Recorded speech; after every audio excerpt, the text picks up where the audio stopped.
पूरा उन्होंने 5 लड्डू उठा लिए। अगर वो एक एक करते तो कुछ भी नहीं उठा पाते थे। और आज मैं आप लोगों को यह बताने के लिए आया हूं यहां पर कि वो सूझवान व्यक्ति मंच पर भी विराजमान माननीय मावन मेश्राम साहब हैं। हम 5 अलग अलग हुए पड़े हैं। कहीं पर हम कहते हैं मूल निवासी हैं, कोई कहता मैं एससी हूं, एसटी हूं, ओबीसी हूं, मैं सिख हूं, जैन हूं, बौद्ध हूं। 2-2% के हमने ग्रुप बना लिए हैं। कहीं वो एक थे तथागत बुद्ध और दूसरे थे गुरु नानक जी। तथागत बुद्ध को इस मनुवादियों ने तो भारत से बाहर का रास्ता दिखा दिया है। हजारों मठों को तोड़ दिया गया, उनकी संस्कृति को तहस नहस कर दिया गया, ग्रंथों को जला दिया गया, लाखों बौद्ध भिक्षुओं का कत्ल कर दिया गया। लेकिन अब उनकी निगाह गुरु नानक की विचारधारा पर है। मैं सिर्फ आप लोगों को यह बताने आया हूं, शायद आप लोगों की यह जानकारी में ना हो कि सिख धर्म कोई अलग नहीं है। वो आप ही मनुवादियों के खिलाफ लड़ने के लिए, आप ही मूल निवासियों का एक धर्म है, मूल निवासियों की एक विचारधारा है। इन्हीं मूल निवासियों में से आज से लगभग 300 साल पहले 1699 ईस्वी को श्री गुरु गोविंद सिंह जी ने आनंदपुर साहिब की धरती पर एक वो सम्मेलन तैयार किया था, जहां पर इन्होंने इस मनुवादी की बनाई हुई विचारधारा के ऊपर कठोराघात किया था।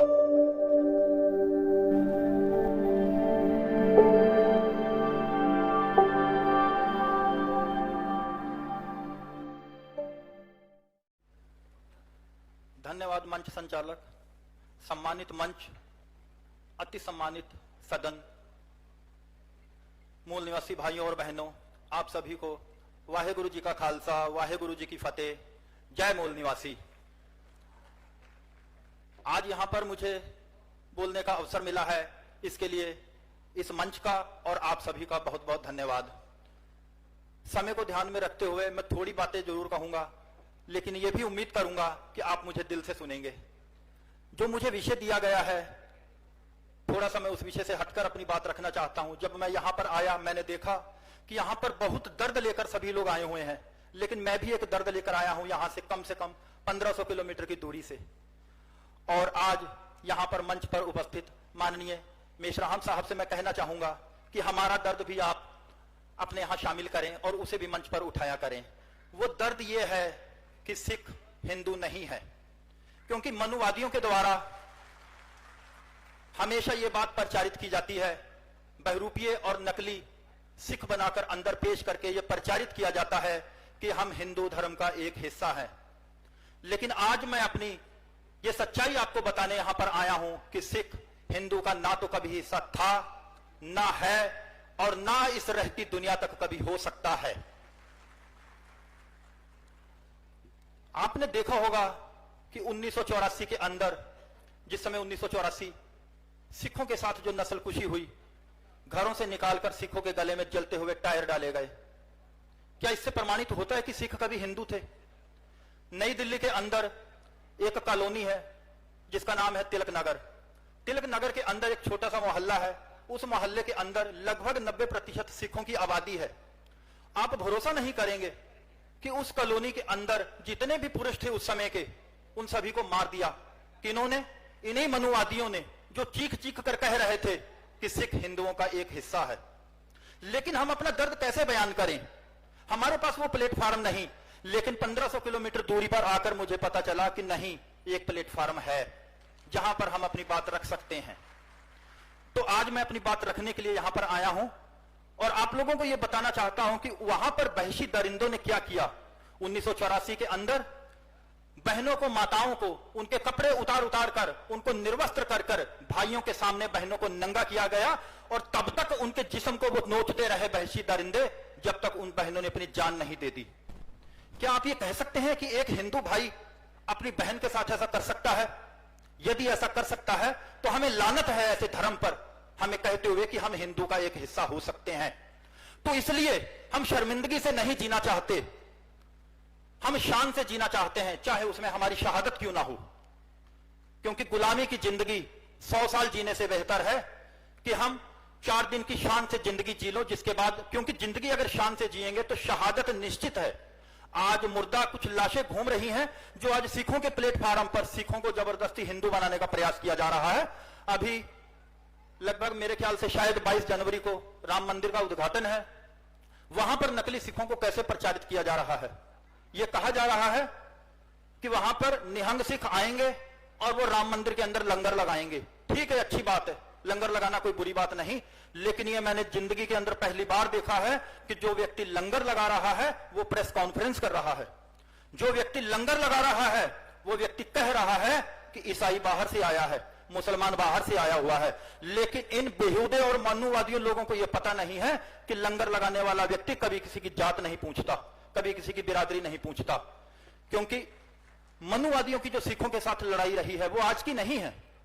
वो 15 अप्रैल 1469 ईस्वी से, जब गुरु नानक जी ने इस दुनिया में जन्म लिया, तभी से शुरू हो गई। क्योंकि 5 साल की अवस्था में गुरु नानक जी ने ना तो इनका जनेऊ संस्कार कबूल किया और ना इनकी मनुवादी विचारधारा को मानने के लिए वो तैयार नहीं थे। ऐसा नहीं है कि केवल मनुवादी विचारधारा को उन्होंने माना ही नहीं, यह भी सच है कि मनुवादी विचारधारा के ऊपर उन्होंने करारी चोट भी करी, तमाचा मारा। और गुरु ग्रंथ साहिब में यह भी लिखा, ना हम हिंदू ना मुसलमान, अल्लाह राम के पिंड प्राण। तो क्या यह बात हिंदू कबूल करेगा? हिंदू के लिए तो उन्होंने स्पष्ट शब्दों में लिखा है, हिंदू अंधा तुर्को कारा इन दोते ज्ञानी से आना। क्या मनुवादी हिंदू ये कबूल करेगा? क्या वो गुरु नानक जी को कभी कहेगा हिंदू है? अगर गुरु नानक जी को वो हिंदू कहता है तो मैं आज इन लोगों से पूछना चाहता हूं कि 1984 के अंदर वो जज्बा कहां चला गया था जब सिखों के गले में जलते हुए टायर डाले गए थे? अगर वाकई में हम हिंदू हैं तो एक बार जरा कह दो कि इंदिरा गांधी का कत्ल हिंदुओं ने किया था। लेकिन यहां पर वो कह देंगे कि नहीं, अब हिंदू सिख नहीं है। जब कोई जिम्मेदारी लेनी पड़ती है, देश के प्रधानमंत्री के कत्ल की जब जिम्मेदारी की बात आएगी तो तब सिख सिख हो जाएगा, तब सिख हिंदू नहीं बनेगा। आज आपको यह बताना चाहता हूं मैं इस मंच के माध्यम से कि इस भारत की धरती पर केवल 2 प्रॉफिट ऐसे हुए हैं जिन्होंने केवल एक भक्ति का मार्ग ही नहीं दिया बल्कि एक बहुत बड़ी क्रांति लेकर आए हैं। वो एक थे तथागत बुद्ध और दूसरे थे गुरु नानक जी।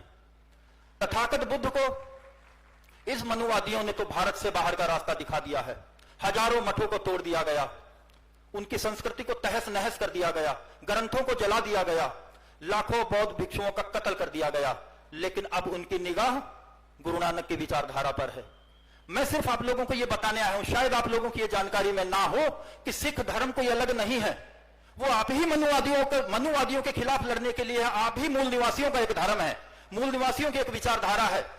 इन्हीं मूल निवासियों में से आज से लगभग 300 साल पहले 1699 ईस्वी को श्री गुरु गोविंद सिंह जी ने आनंदपुर साहिब की धरती पर एक वो सम्मेलन तैयार किया था जहां पर इन्होंने इस मनुवादी की बनाई हुई विचारधारा के ऊपर कठोराघात किया था।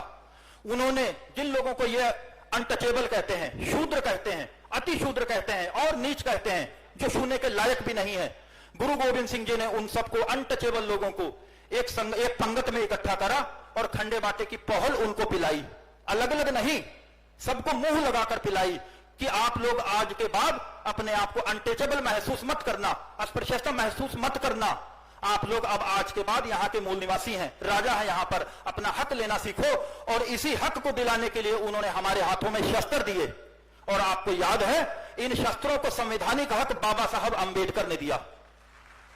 यदि यह संविधान ना होता, संविधान की धारा 25B के अंदर यदि सिखों को यह कृपाण रखने का राइट ना होता तो आज ये कृपाण का हक भी मनुवादी छीन लेते।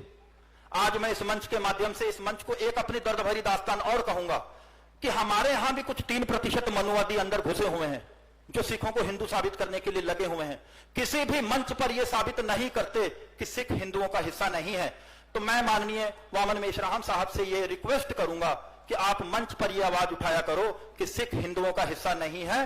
धारा 25B जिसके अंदर सिखों को हिंदू धर्म का एक हिस्सा कहा गया है, जब यह सोचने वाली बात है कि कभी धर्म का हिस्सा धर्म नहीं होता, धर्म का हिस्सा उपधर्म तो हो सकता है, लेकिन धर्म का हिस्सा, हिंदू धर्म का हिस्सा सिख धर्म, जैन धर्म, बौद्ध धर्म ये कदापि नहीं हो सकता। धड़ाधड़ संविधान के अंदर जब संशोधन हो रहे हैं तो एक ये संशोधन करने की भी जरूरत है ताकि हम इस मनुवादी मकड़जाल से बाहर निकल सके। हमें सिर्फ संविधान के अंदर इसी संशोधन की जरूरत है। यदि संविधान के अंदर हम लोगों ने, सब लोगों ने मिलकर आप लोगों के सहयोग से धारा 25B के इस संशोधन को करवा लिया, हिंदू धर्म के अंदर से सिख धर्म, जैन धर्म और बौद्ध धर्म को अगर बाहर निकाल दिया तो इनके पास लड़ने के लिए कुछ भी नहीं बचेगा।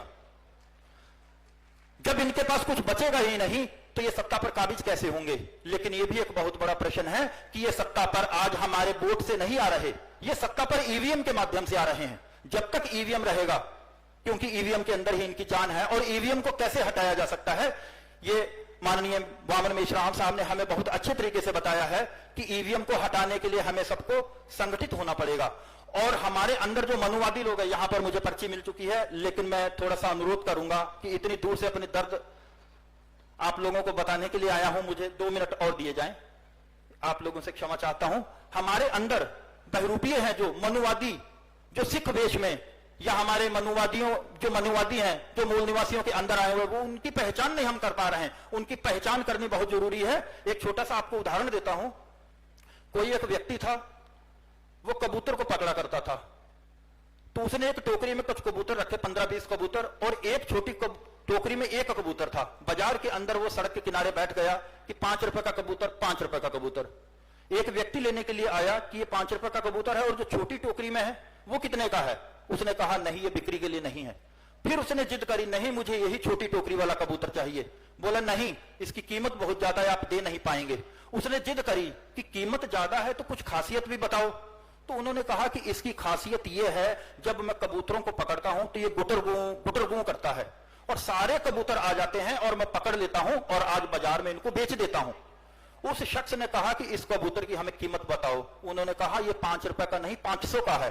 वो 500 रुपए का कबूतर लेकर उसने वहीं पर उसके पर कुतर दिए। बोले आज के बाद हमारे समाज के अंदर ना ऐसा कबूतर होगा और ना हम इसके गुटरगू में आकर फंसेंगे। तो हमारे समाज के अंदर जो 500 रुपए वाले कबूतर हैं, हमें इनको पहचानने की जरूरत है। हम कैसे पहचान पाएंगे इनको? एक छोटा सा उदाहरण मैं लगते हाथ और दे दूं, क्योंकि अब समय बिल्कुल निश्चिंत है। मैं केवल 1 मिनट का समय और लूंगा। ये 5 उंगलियां एक दिन आपस में लड़ बैठी। छोटी वाली उंगली बोली कि मुझे अंगूठी पहनाई जाती है, मेरी ताकत ज्यादा है। उससे दूसरी बोली नहीं, मैं थोड़ी बड़ी हूं। बीच वाली बोली नाप कर देख लो, मैं बड़ी हूं। इधर वाली बोली कि जब कोई इशारा करते हो तो सभी लोग मुझे ही उठाते हैं, लेकिन अंगूठा कहां पीछे रहने वाला था। वो बोला कि जब किसी को लाइक का रूप देना है, जब किसी को कमेंट में अच्छा दर्शाना है, तो मेरा ही नाम लिया जाता है, इसलिए मैं बड़ा हूं। विवाद बढ़ा, और बढ़ने के बाद में कुछ लोगों ने कहा कि किसी सूझवान व्यक्ति के पास चले जाओ, आपस में मत लड़ो, नहीं तो बिखर जाओगे। बात उन्होंने मान ली। मानने के बाद वो किसी सूझवान व्यक्ति के पास आए और उन्होंने कहा कि कौन बड़ा है, आप फैसला कर दीजिए। उस सूझवान व्यक्ति ने उन सबके आगे 5 लड्डू रख दिए। बोले एक एक करके इसे उठा लो, जो उठा लेगा वही बड़ा है। किसी के पास नहीं उठा। बोले अब कैसे करें? बोले अब ऐसा करो कि 5 मिल जाओ और मिलने के बाद उठा लो। जब वो 5 उंगलियां एक मुट्ठी का रूप बना, तो वो पूरा का पूरा उन्होंने 5 लड्डू उठा लिए। अगर वो एक एक करते तो कुछ भी नहीं उठा पाते थे। और आज मैं आप लोगों को यह बताने के लिए आया हूं यहां पर कि वो सूझवान व्यक्ति मंच पर विराजमान माननीय वामन मेश्राम साहब हैं। हम 5 अलग अलग हुए पड़े हैं। कहीं पर हम कहते हैं मूल निवासी हैं, कोई कहता मैं SC हूं, ST हूं, OBC हूं, मैं सिख हूं, जैन हूं, बौद्ध हूं। 2% के हमने ग्रुप बना लिए हैं। कहने को हम 85% हैं, लेकिन औकात हमारी 2% से भी बुरी हो गई है। वो 3% कैसे आए हैं? उन 3% का ये षड्यंत्र है। और आज मैं इसी बात को कहते हुए अपनी वाणी को विराम देता हूं कि 5% अगर मान लो हमने अपनी ताकत बढ़ानी है, 5 मिलकर माननीय वामन मेश्राम साहब के नेतृत्व में यदि हम एक हो गए तो 85% चाहे ना भी हो, चाहे हम 50% से भी कम हो जाएं, लेकिन हम 3.5% से तो ज्यादा हैं। तो निश्चय ही एक दिन सत्ता हमारे पास आएगी। और जिस दिन सत्ता हमारे पास आ जाएगी तो वो लड्डू हम आपस में बांट लेंगे। बात तो लड्डू की है ना, तो लड्डू पहले ले तो लो ना। आप लोगों ने मुझे ध्यान से सुना, इसके लिए धन्यवाद। जय मूल निवासी। वाहेगुरु जी का खालसा, वाहेगुरु जी की फतेह।